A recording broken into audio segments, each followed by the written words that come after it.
Welcome to Share Talk, the only podcast where investors come first.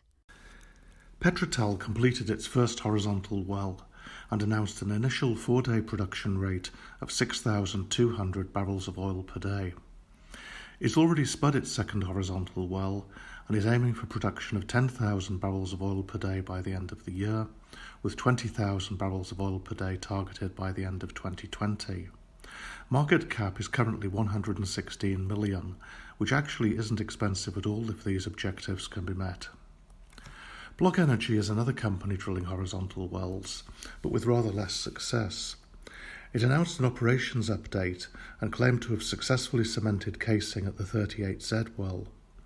Completion of drilling operations is expected in around 2 weeks, so we should soon see whether they've been able to prevent fluid incursion, which comprised most of the claimed production at their previous well 16Z. Block plans to sidetrack 3 other wells, test one of the field's gas discoveries, and drill a new gas well. So this does have potential, but it's going to need to recover investor credibility. UK Oil and Gas announced the commencement of its horizontal drilling operations.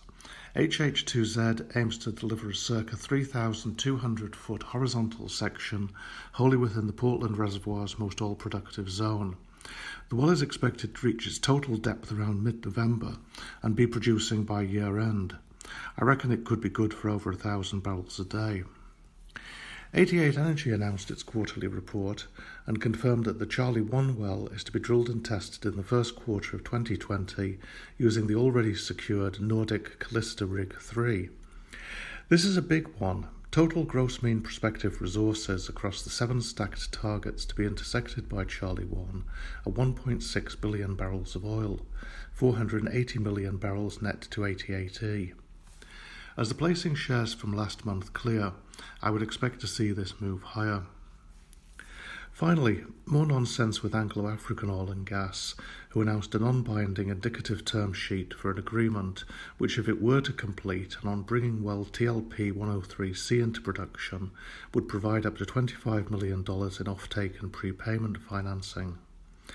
Unsurprisingly, their audience didn't read beyond the headline, wrongly interpreted this as financing of the drill, and got spiked.